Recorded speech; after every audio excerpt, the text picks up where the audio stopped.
नमस्कार। पिछली वीडियो में हमने माध्य निकालना सीखा था गणित में। दोस्तों आज की इस वीडियो में हम माध्य का निकालना सीखेंगे। बहुत से विद्यार्थी आते हुए नंबरों को छोड़ देते हैं। दोस्तों बहुत छोटी वीडियो में मैं आपको माध्य का निकालना सिखाता हूँ। चलिए शुरू करते हैं। देखना यार ध्यान से। सबसे पहले देखो आपको ऐसे आंकड़े दिए जाएंगे और इसके बाद आपसे पूछेगा इसकी माध्यिका क्या है। पहला काम क्या करना है, आपको इन सब अंकों को है ना बढ़ते क्रम में अरेंज करना है। सबसे छोटा अंक आप ढूंढिए, इसमें क्या है 11। 11 के बाद क्या मिलेगा आपको 23। 23 के बाद क्या मिलेगा 25। 25 के बाद 26। 26 के बाद इसमें 29 है, फिर 31 है और उसके बाद क्या है 39। पहला काम, सबसे पहला काम ये करना है। इसके बाद इनको गिनना है आपको, ये कितने अंक हैं आपके। तो 1 2 3 4 5 6 7। 7 आप देखेंगे तो क्या है, सम संख्या या विषम संख्या है। तो ये विषम संख्या है। अगर ये विषम संख्या है तो ये बहुत इजी हो जाता है। सम होती तो क्या करते हैं वो बताऊंगा थोड़ी देर में। विषम होगी तो आप क्या करेंगे, इस विषम संख्या में ध्यान से सुनना, एक जोड़ेंगे और 2 से भाग देंगे। ये वो पद निकल के आएगा जो तुम्हारा आंसर होगा। ठीक है, अभी आंसर नहीं आया, ये वो वाला पद निकल कर आएगा जो आपका आंसर होगा। तो बताइए 7 में एक जोड़ेंगे तो 8 और 8 में 2 का भाग देंगे तो ये चौथा पद आएगा। कौन सा, फोर्थ वाला पद आएगा। और फोर्थ वाला पद इसमें कौन सा होगा, ये पद ही है। 1 2 3 और 4, मेरा आंसर कितना हो गया 26 हो गया। मुझे उम्मीद है ये वाली बात समझ में आई होगी। अभी ध्यान देना इधर, ठीक है, अभी खत्म नहीं हुआ है। दूसरा सवाल देखना, एक बार ट्राई करना जरा। ऐसे पहले से अरेंज करते हैं बढ़ते क्रम में। सबसे छोटी संख्या क्या है 3, इसके बाद 4, फिर 1 और 4 है। ठीक है, 2 बार 4 आ गया, 3 भी ले लिया मैंने। इसके बाद क्या आएगा 5, फिर क्या आएगा 6, 6 के बाद 7। देखिए कितनी बार आ रहा है, 3 बार आ रहा है 7, तो 3 बार 7 लिख लिए। और उसके बाद 12। ठीक है, आप ध्यान से देखना है इधर, ये अरेंज हो गया। इसके बाद गिनना जरा कितने अंक हैं आपके। तो ये सभी अंकों को आप गिनोगे तो ये बनेंगे 1 2 3 4 5 6 7 8 9। ये भी क्या है, विषम है।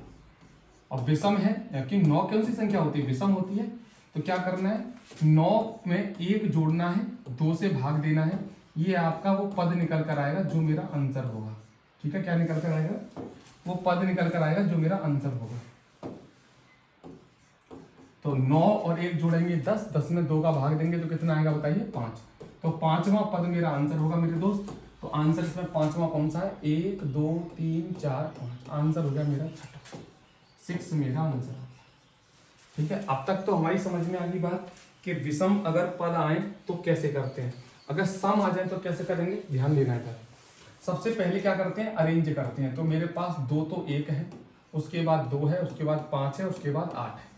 क्या निकालना सीख रहे हैं, माध्य का निकालना सीख रहे हैं। ठीक है, कितने पद हैं टोटल 5। ये भी लो विषम आ गया, कोई बात नहीं, सम वाला भी करेंगे अभी। तो क्या करते हैं, इसमें टोटल पद 5 है तो 5 में 1 जोड़ के 2 से भाग देते हैं तो ये वो वाला पद निकल के आता है जो मेरा आंसर होता है। तो 5 में 1 जोड़ा कितना हो गया 6, 6 में 2 का भाग देंगे तीसरा, यानी तीसरा पद मेरा क्या है 2। तो 2 मेरा क्या हो गया, आंसर हो गया। ठीक है, अब तो आपके बात बिल्कुल क्लियर होगी। अब ध्यान से सुनना है ना, जरा अरेंज करने। सबसे छोटी संख्या ढूंढो, इसमें क्या है। तो सबसे छोटी संख्या 6 और 6 के बाद क्या है 8। एक तो 6 हो गई और एक 8 होगी। थोड़ा बड़ा सवाल है, बड़े ध्यान से कहीं संख्या चूक न जाए। एक होगी बेटा 50। ठीक है, अच्छा सॉरी, इसके बाद 27 आएगी, 27 के बाद आएगा 50। ठीक है, तो यहाँ आ गई 27, 27 के बाद आगे 50 पे। ये 27 भी हो गई या 50 भी होगी, और कौन सी रह गई। आप सबसे छोटी संख्या मेरे पास है 63, और 63 के बाद है 65, और 65 के बाद है 81। ठीक है, तो 63 हो गई, 65 हो गई और 81 भी हो गई। अब सबसे छोटी संख्या मेरे पास बची 122। 122 के बाद आएगी 165 और उसके बाद आएगी मेरी 180। ये तो हो गई मेरे इंक्रीजिंग ऑर्डर में संख्याओं को अरेंज हो गया। गिन लेते हैं, 1 2 3 4 5 6 7 8 9 10। अब की बार भाई साहब संख्या बनी मेरी सम। अगर मेरी सम संख्या बनी तो क्या करना पड़ेगा, अगर कभी भी आपकी संख्या गिनने पर सम आ जाए। देखो विषम वाले 3 सवाल समझ में आए। अगर संख्या गिनने पर सम आ जाए, सम कितनी है, ये संख्या है 10 आई है। तो 10 क्या होती है, 10 एक सम संख्या है। तब क्या करना, बड़े ध्यान से सुनना। अगर संख्या गिनने पर सम आ रही है तो बेटा इसकी आधा करने पर जो पद आएगा वो वाला पद लेना है। ठीक है, 10 का आधा कितना होता है 5। तो पांचवा पद लेना है, और 5 से एक अगला पद कौन सा, छठवां भी उठा लेना है। ठीक है, पांचवा लेना है और छठवां भी लेना है। पांचवा पद कौन सा आएगा बताना। अच्छा, इन दोनों को जोड़ के आधा मत कर देना, ऐसा मत कर देना कि 5 और 6 जोड़े 11, 11 का आधा, पांचवा पद रखना है यहाँ पर। अभी पांचवा पद कौन सा है, 1 2 3 4 5, यानी कि यहाँ पे रखना है 63, और इससे अगले वाला पद भी लिखना है, कितना बताओ, 65, और तब देना है लास्ट में 2 का भाग। 5 और 3 हो गए 8, और 6 6 हो गए 12, 128 में बेटा 2 का भाग देंगे तो आंसर आएगा 64, 64 इसकी माध्य का करेक्ट आंसर होगा। तो सम अगर संख्याएं निकले तो भाई साहब उस संख्या का आधा करके वो वाला पद लेते हैं। ठीक है, जैसे 10 का आधा 5, और जस्ट आगे वाला यानी पांचवा पद अगर 63 है तो उससे अगले वाला भी पद हम पद लेते हैं, और फिर जोड़कर 2 से भाग देते हैं। ऐसे सवालों में जहां पर आपसे बीच में ये एक्स वाले टर्म दे दिए जाएं, ऐसे प्रश्नों में बेटा अक्सर ये वाले टर्म पूछे जाते हैं। यहाँ पर ऐसे प्रश्नों में आपसे माध्यिका जरूर दी जाएगी। ठीक है, तब आपसे क्या पूछेगा, ये एक्स की वैल्यू बताइए क्या होगी।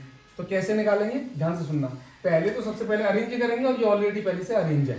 ठीक है, माध्यिका क्यों दे रहा है, ध्यान से सुनना। कितने टर्म में जरा गिनिए, 1 2 3 4 5 6 7 8 9 10। अगर यहाँ पर बात आ रही है बेटा संख्या मेरी निकल के आई है सम, तो n की वैल्यू कितनी हो जाएगी मेरी बताओ, 10 हो जाएगी। तो मैं n/2वां पद निकालता हूँ कि नहीं निकालता बताइए, आधा वाला पद निकालता हूँ, जो कितना हो जाएगा, 5वां पद हो जाएगा।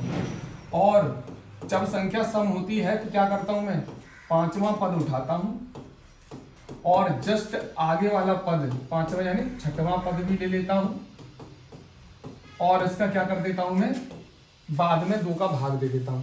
5वां पद कौन सा है, 1 2 3 4 5 एक्स है, और इससे आगे वाला पद कौन सा है, x+2 है, इसमें दूंगा मैं 2 का भाग, और ये मेरा क्या निकल के आता है इससे, माध्यिका। और माध्यिका सवाल में कितनी दे रखी है, 63, इसीलिए तो दिए ये माध्यिका 63, ताकि से x की वैल्यू सॉल्व हो सके।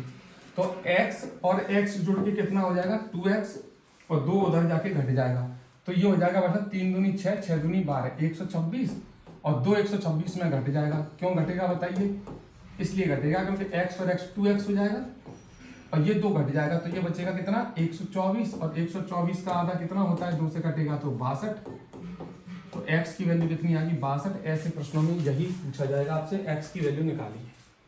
सेम क्वेश्चन था, बस उसमें कुछ नहीं था। जैसे एक और सवाल कर लेते हैं, जब भी आपसे ऐसे p x के ऐसे टर्म पूछे जाए ना, तो हमेशा माध्यिका दी जाएगी। ऐसे प्रश्नों में सबसे पहले अरेंज करेंगे, जो मुझे लग रहा ऑलरेडी अरेंज है। ठीक है, तो क्या करें, सबसे पहले टर्म गिन लो भाई साहब, 1 2 3 4 5 6 7 8, 8 टर्म है, तो संख्या क्या निकली, सम।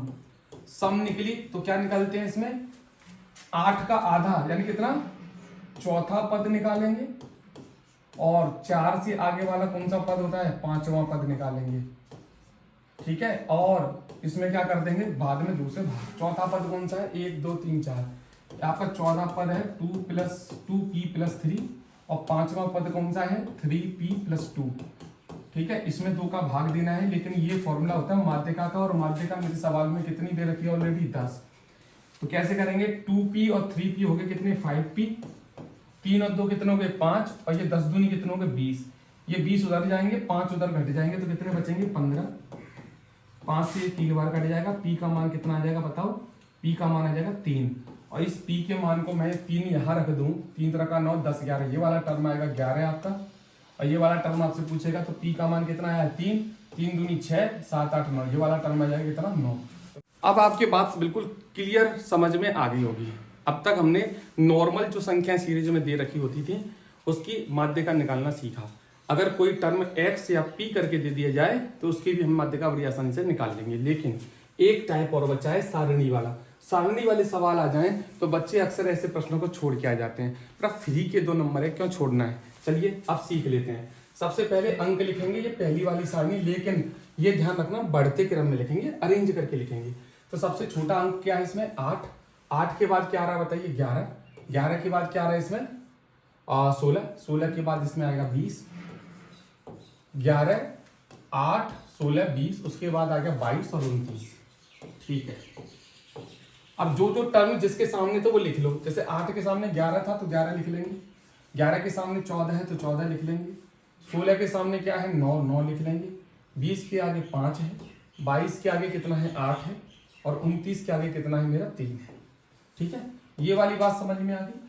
अब ये वाले काम तो आप आराम से कर लोगे क्योंकि ये सब चीजें तो आपके सवाल में ही दे रखी हैं, कोई नई चीज तो आपने अभी तक की नहीं है। ठीक है, निकालेंगे CF। CF क्या होता है, देखो बहुत आसान है। पहले जो 11 है, इस 11 को नॉर्मल ऐसा कैसे ही लिख लो। ठीक है, क्या 11 का 11 लिख लो। फिर आपको क्या करना है, इस 11 में ये नेक्स्ट वाला टर्म है ना, ये ऐड करके लिखना है। 11 में 14 जोड़ेंगे तो क्या आ जाएगा 25। 25 में ये आप 9 जोड़ेंगे तो कितना आएगा 34। 34 में आप 5 जोड़ेंगे तो कितना आएगा 39। 39 में आप 8 जोड़ेंगे तो कितना आएगा 47। और 47 में 3 जोड़ेंगे तो कितना आएगा 50। मैं देखो इसको क्या बोलते हैं, इसको समेशन F, इसको F ही कहते हैं। ठीक है, ये कोई अलग चीज नहीं है, ये F ही है। ठीक है, ये N है, ये F है, जैसे हम माध्य में निकालते थे। तो एक बात बताओ मुझे, यहाँ पर N कितना आया है जुड़ के, ये बताओ। तो आप इसको जोड़ने जा रहे हैं, कितना आ रहा है 8 और 5 13 और 3 16। 16 और 9 कितने हो गए आपके 25। 25 और 25 कितने हो गए 50। तो N बराबर मेरा आया कितना बताओ 50। ये जोड़ लेना है। ठीक है, अब तक क्या किया दोबारा बताता हूँ। उन अंकों को बढ़ते क्रम में लिखा, जो जो अंक लिखे जिसके सामने जो भी छात्र थे उनकी संख्या लिखी। पहले वाले अंक सेम टू सेम यहाँ लिख लिए हैं 11 के 11। फिर उस 11 में ये नेक्स्ट वाला कॉलम जोड़ के यहाँ लिखना है। 25 में 9 जोड़ा 34, 34 में 5 जोड़ा 39, 39 में 8 जोड़ा 47, 47 में 3 जोड़ा 50। अच्छा ये तो 50 ठीक है, इन सबको भी जोड़ के लिखना है, यही n की वैल्यू होती है। n बराबर कितना आ गया 50। अब बताइए सम संख्या है या विषम संख्या है, तो आप कहेंगे सम संख्या है। अगर n मेरी सम संख्या है तो बेटा मैं क्या करता था, n/2 पद निकालता था। ठीक है, और इसके जस्ट आगे वाला n/2 से जस्ट आगे वाला पद निकालता था, है ना, ये वाला पद निकालता था। और इसके बाद इसमें लास्ट में 2 से भाग दे देता था। तो भाई n/2 यानी 25वां पद क्या होगा। अब आप इसमें से ढूंढिए 25वां पद कौन सा है। तो 25 कहां पर है, यहां पर होते हैं मेरे पद। तो मेरा एक 25वां पद ये रहा, और मेरा नेक्स्ट वाला 26वां पद कहाँ आएगा बेटा, इसमें आएगा मेरा 26वां पद, है ना। तो आपको क्या करना है 25वां पद लेना है, और 26वां पद यानी कि ये वाला पद लेना है। अच्छा, हम ध्यान होगा आपको कि पद जो थे हम लिखते थे, लेकिन पदों की सामने वाली संख्या लेते थे। 25वां पद कौन सा है, ये वाला है, यानी कि मेरी संख्या कौन सी है 11 है। 25 के सामने वाली संख्या क्या है 11, तो हम 11 लिखेंगे। 26वां पद मेरा ये होगा, इधर आएगा, इसमें आएगा, तो वो 26वां पद यानी 16 कितनी बार आया है 34 बार आया है। 25 से लेकर 34 तक आप देखेंगे तो ये वाला पद जो है 26वां, वो कौन सा है मेरा 16 है। भाग किससे दे देंगे 2 से दे देंगे। 6 और 1 7, और ये हो गया 1 और 1 2 27। 27 का आधा कितना होता है बताना, है ना, कितना होता है 13.5 होता है। 13.5 मेरी माध्य का निकल कर आएगा। सुन लो, देखो ये सब कैसे आया, n/2, n आया 50, 50 का आधा होता है 25। 25वां पद कौन सा है, तो 25 कहाँ है भैया, 25 किस में आएगा, तो 11 के और 25 के बीच में 25 यहीं पर आएगा, तो इसके सामने वाली संख्या लेते हैं 11, ये ले ली। और 25 का 26वां पद इसमें आएगा, जो कौन सा है 16 है, तो 16 ये ले ली। दोनों को जोड़ कर 2 से भाग देना, आंसर आ जाएगा 13.5। मुझे उम्मीद है आपको सारणी वाला प्रश्न भी समझ में आ गया होगा। दोस्तों इससे कम समय में पूरा चैप्टर कोई खत्म नहीं कर पाएगा। मैंने आपको मात्र 14 से 15 मिनट में आपको पूरी माध्यिका खत्म कराई है। इससे बाहर सवाल आपके एग्जाम में नहीं जाएगा। तो अगर वीडियो आपको पसंद आई है तो वीडियो को अपने दोस्तों में भी शेयर कीजिएगा, और वीडियो को लाइक करके जरूर जाइएगा। नेक्स्ट वीडियो में दोस्तों मैं आपको बहुलक, विचलन, हो सकता है कि परास क्या होता है, ये छोटी छोटी चीजें भी बताता रहूँ। जितने भी प्रश्न मैंने आज कराए हैं, आज की वीडियो में अगर आपको ये सभी प्रश्न समझ में आ गए हैं तो ये मान लीजिए आपके 2 नंबर माध्यिका के पक्के हो गए एग्जाम में। इससे बाहर कोई भी प्रश्न आपका नहीं आएगा। एक तो सारणी वाला भी बता दिया, एक्स वाला भी बता दिया, और नॉर्मल सीरीज वाला भी बता दिया। दोस्तों अब आपको कोई और वीडियो देखने की जरूरत नहीं है। बड़ी छोटी छोटी वीडियो में मैं आपके मैथ के टॉपिक कवर कराता रहता हूँ। वीडियो को बस ज़्यादा से ज़्यादा शेयर कीजिए अपने दोस्तों में, और वीडियो को लाइक कर दीजिए। तो मिलते हैं नेक्स्ट वीडियो में नेक्स्ट टॉपिक के साथ। तब तक के लिए अपना ध्यान रखिए, खुश रहिए, मस्त रहिए। जय हिंद, जय श्री राम।